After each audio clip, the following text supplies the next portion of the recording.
Saudara-saudari yang terkasih dalam Kristus Yesus, tidak semua hal yang baik dan benar dapat diterima dengan baik oleh setiap orang. Dan jika diberikan petunjuk, belum tentu dilakukan oleh setiap orang yang mendengar. Dunia akan terus mengalami perubahan seiring dengan cara berpikir manusia. Perubahan itu akan membawa dampak bagi manusia menjadi kebaikan atau keburukan. Paulus telah menerima Injil dan itulah yang sungguh-sungguh mengubah hidupnya. Bukan hanya menerima saja, tetapi Paulus juga diberi tugas untuk memberitakan Injil itu. Dengan baik sekali, Paulus menyebutkan Injil adalah kekuatan Allah yang menyelamatkan setiap orang percaya. Injil adalah terang yang membuka hati manusia untuk mengetahui dan melakukan kasih, kebenaran, dan keadilan. Dan terang itu pula yang menerangi Paulus ketika ingin memberitakan Injil di tengah-tengah jemaat di Korintus. Jemaat di Korintus sudah mendengar tentang Injil, namun hati mereka tertutup dan tidak menerima pengajaran tentang Injil Kristus yang disampaikan oleh Rasul Paulus pada saat itu. Kegagalan pemberitaan Injil yang dilakukan oleh Rasul Paulus disebabkan dengan munculnya provokator di tengah-tengah jemaat. Bahkan Paulus menerima penghinaan dan cacian pada saat itu. Namun bagaimanapun perlakuan yang diterima olehnya, Paulus tidak tawar hati dalam memberitakan Injil di tengah-tengah orang yang tidak mau menerima Kristus di dalam hidupnya. Paulus malah semakin teguh dalam memberitakan kabar baik tentang Kristus demi kemuliaan nama Allah. Karena pelayanan yang dilakukannya bersumber dari Allah dengan tujuan supaya semakin banyak yang percaya akan kasih karunia Allah. Itulah keyakinannya supaya setiap orang mengenal Kristus atau Injil Kristus. Karena Injil mendatangkan sukacita, keselamatan bagi orang yang mau mendengar kabar baik tentang Yesus Kristus.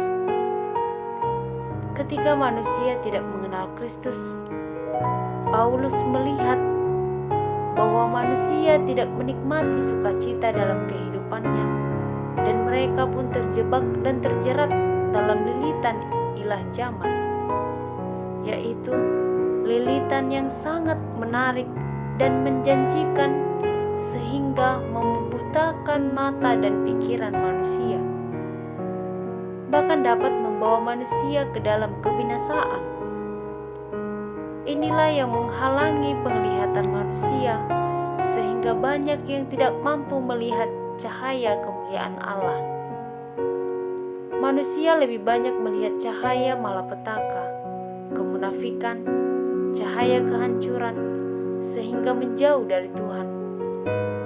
Injil Kristus datang kepada orang-orang yang tidak mengenal Kristus, supaya ketika ia hidup dalam firman atau Injil Kristus, maka ia dapat hidup dalam kebenaran Kristus.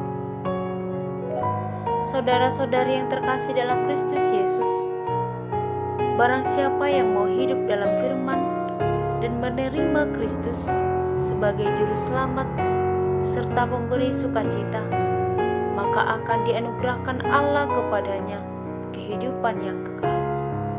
Tetapi ketika jendela hati kita berdebu, penuh dengan kotoran, kegelapan, ditutupi oleh ilah zaman, hal inilah yang dapat menghalangi kita menerima keselamatan dan sukacita yang daripada Tuhan.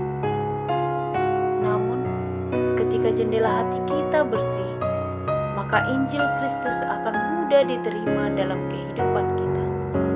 Firman Tuhan berkata, "Dari dalam gelap akan terbit terang." Ia juga membuat terangnya bercahaya di dalam hati kita, supaya beroleh terang dari pengetahuan tentang kemuliaan Allah.